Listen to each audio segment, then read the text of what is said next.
Hello, Rick here video. Today we're gonna take a look at some battles that got sent to me with the Hitmontop here. That's kind of a new Pokemon that I haven't seen for ages at least. Let's take a look at some battles here. Maybe we see some stuff that the player can do better. We have to see as we face a Primeape lead here. Primeape will lose this lead in the two-shield scenario. Hitting bubbles would be of course a little bit better. I guess there's some lag on the player side. It's something that you, I guess, not always can avoid. If this is not forced yet, but I think it's forced already, the new version should help a lot with the lags on Android at least. But I think it's already forced anyway, so like you should be fine if you have the newest version on Android. As far as like when you see this, it's going to be like 1+ week after I commentate this, which is kind of funny. As we see a Gloom here as well. Gloom is definitely not the top tier Pokemon, so I guess this battler, this hidden Elo range from this battler isn't as high yet, because Gloom is not really something that you see as often. Let's see still what's coming on here. We see that they can go for one close combat with their Hitmontop, and they're going to find out which is the best battler here, which is going to be the Hitmontop over the, what's it called even? I forgot the name. Yeah, that doesn't matter. The fighting type you just beat there. We see the opponent going into the Kaiwei against this Swampert with the Hydro Cannon. You can swap out immediately into the Altaria. I like the swap here. Very decent swap. You can avoid now your fighting type against it. You can take a move here pretty easily. You can also shield. It's also up to you. That's kind of fine as well. You didn't have to throw this charge move here, and you definitely didn't have to undercharge it here. As now you get the shield, which is fine, but you also just would have been able to deal with it without, I think. But yeah, you would have been actually able to farm down. You basically wasted like one turn there by throwing the charge move, which at the end of the day would have been enough to KO the opponent with the one extra turn there. We see a Drapion coming in here. They go straight for the Sludge Bomb, and now they go back into the Lucario. And you will be able to go into your Hitmontop, which will do super effective damage here. You can take one Shadow Ball, and you will be able to farm it down at the same time as they can farm you down. And one Hydro Cannon should be enough to KO this incoming Shadow version of Drapion. Good game there. If it wasn't a Shadow version, I think it would have survived, but the Shadow version is a little bit squishier. I don't know what you really want to do against an Altaria against you, but this team definitely could be a little bit more balanced as well from what I've seen. You don't really have a Charm answer, to be honest. You have two Pokemon in the back that are weak to Charm, and you should never go for the Dragon Pulse against the Altaria in the mirror here. That's something that you could also learn. This is not necessary to go for the Dragon Pulse, just go for the Sky Attack. It would have been already enough at this kind of range. Also, if you can, just don't run Dragon Pulse in general on Altaria. Run either Dazzling Gleam or the other move, what's it called, the Moonblast. If you can, Moonblast is the best version, of course. Also, you undercharge a lot of times, where it's kind of risky, to be honest, to undercharge. It's also something that you might kind of want to change. It's kind of interesting to see like other people's gameplay and how they play the game. Before, like, I usually only did my own gameplay, and trying, like, I don't really want to be like the next Shoutcasting channel that only does Shoutcasting the entire time. It's kind of like you already have this everywhere on YouTube, so I kind of want to at least give some advice to the trainers of battle and the people who might want to try to learn a little bit from the gameplay here, as we see a nice sweep at the end game there with the Hitmontop. Again, we see a Charmer here. Your team doesn't really have anything for Charmers. You have to stay in here, and you, I guess, yeah, you farm up a little bit too much, I think. I think it just, was it 100 or was just barely at 100? You can go for the Earthquake now. I don't think you get to another charge move after this one, so the Earthquake would have been the better play. But now you're kind of screwed here, to be honest. You have a Fighter, which I guess can go for one move still before. Like, you will be able to reach the close combat before you get chomped down. But then you just have to hope that your Altaria can win this in the end there. Hitmontop is kind of bulky-ish, but you can see here that you can go for one close combat, win this matchup here, and you see a Snorlax coming in, which is going to be a little bit of an interesting one. You will be able to take those body slams coming in pretty easily. It's actually a superpower, which is not what's supposed to be. Here, I guess it's fine to go for a Dragon Pulse. It does a little bit more damage, but Dragon Pulse in general is a pretty horrible move. Don't really go for it. Don't really use it, as we see the Altaria now can go for one move. It's good to shield here. It could be an Ice Punch, and it will be an Ice Punch, so you will be able to hit this super effective move here. And this should knock out the Poliwrath as well. No, it's kind of close. You can just farm it down. Swapping out here is fine as well. Doesn't really matter. fine play there. We see the next opponent here. We see a Lantern in the lead. You can go ahead and you can go for straight Earthquake. You can take every move here. You should let this move go through. It's the serve, exactly. And they go into their Venusaur. It's good for you. You can swap immediately into your Altaria. You know your typings. That's very nice. And you don't have to throw any charge move here. I wouldn't even recommend you to throw a charge move here, I think. They go for the Sludge Bomb. Definitely also not directly, but I guess... yeah, perfect farm down here. Exactly what you were supposed to do here. Good job there. Now you get out of this matchup with a lot of energy. You're actually going to bait here. Kind of risky here. You could have went for the Dragon Pulse, to be honest, but it worked out pretty well for you, as you can now go for the Dragon Pulse against this. Going to do some nice damage against the Lantern, and this is looking really good. This is well played so far, as we can see them going for a Surf. Not gonna get baited here either, and they can go for another Surf. You can just let this move go through, and you can go into either Pokemon is fine, actually. I wouldn't have went straight for the move here. I think they had some energy, but... kind of is risky, especially if your team is also double weak against Trevenant. Something I also didn't think about, but yeah, Trevenant will be a little bit of an issue for you as well. Of course, you can most likely one-shot it here with one Stone Edge, but you have to let one move go through and you let the Seed Bump go through, which is amazing. And this going to allow you to maybe go for still something here. You go for one close combat. I guess you wouldn't have reached the Stone Edge otherwise, so I guess it's fine.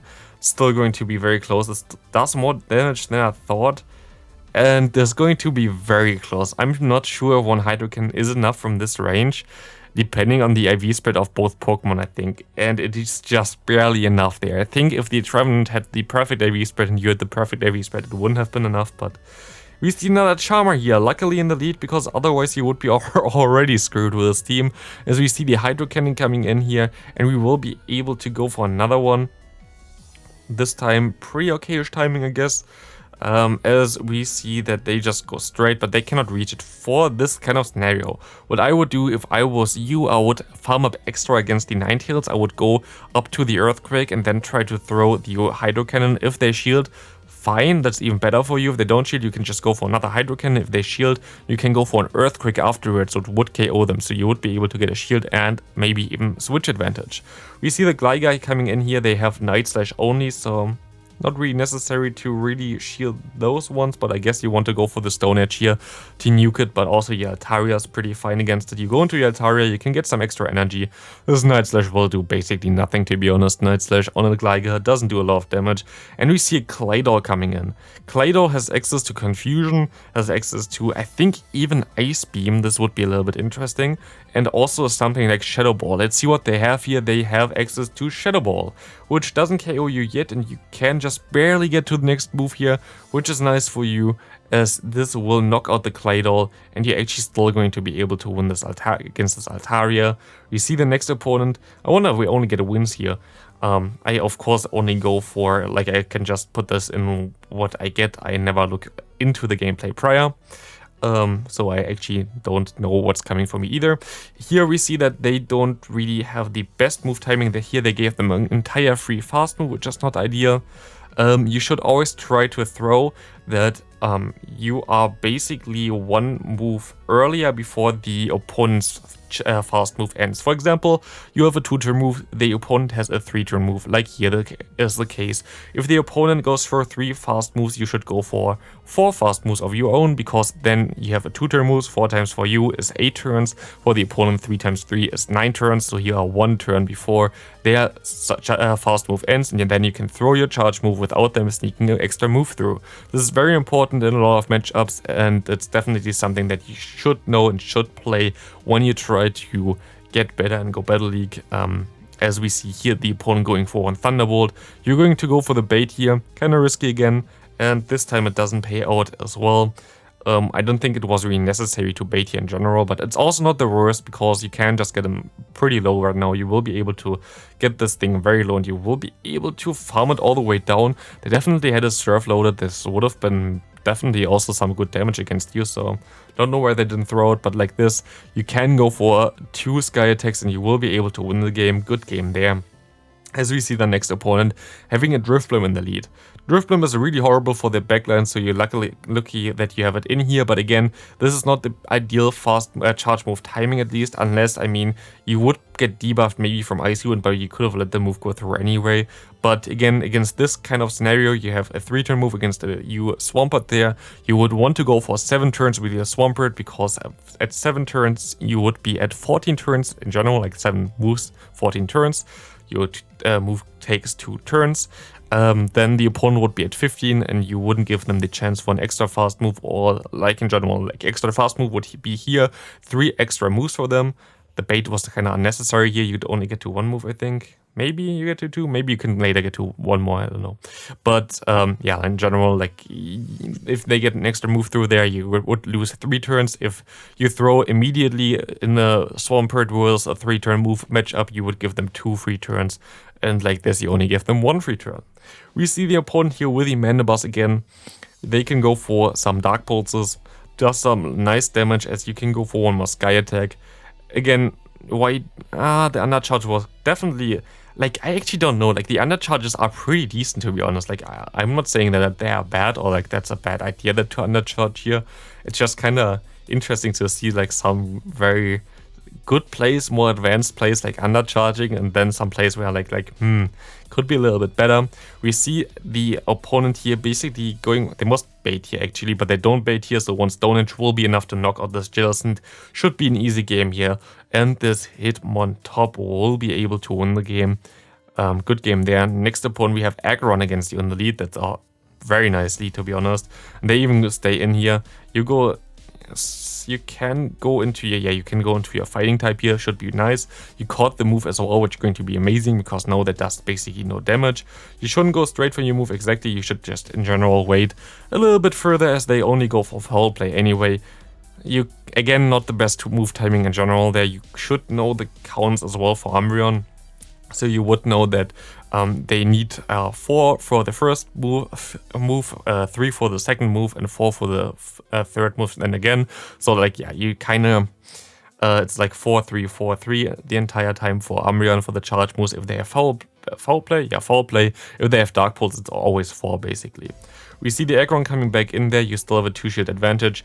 I think 1 Hydro Cannon would have been enough, and undercharging to nice again is nice, but not really necessary either. You can let this move go through. I think it's only a Power Punch. Yeah, it is a Power Punch. It was pretty fast. And we will see them going for 1 more Hydro Cannon here. And you can now go into your Altaria and you will be fine. Yeah. This is definitely not someone who I think hits Legend a lot of times. But it's good, I guess, to learn at some point for some certain matchups. Here, going straight for Hydro Cannon is fine, I guess. You could wait out a little bit longer and try to bait them the potential Earthquake, but they now catch the move on the Jellicent, which you can stay in for a little bit.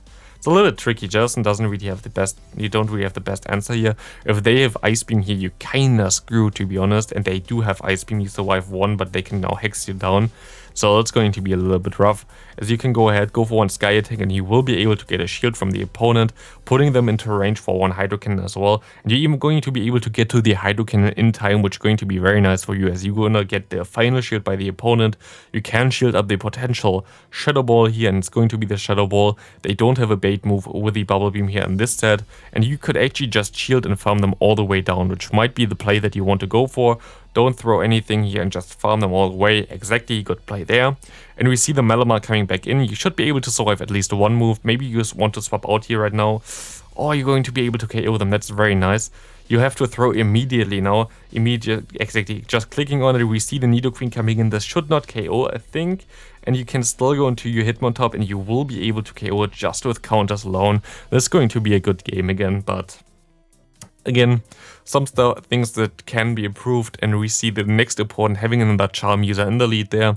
We will see that you can just go, yeah, this time around you actually farm up extra towards the Earthquake. That's kind of what you're supposed to do. I think 1 more fast move over the Earthquake is actually what you really want to do, because then you don't allow the opponent to get an extra Charm through.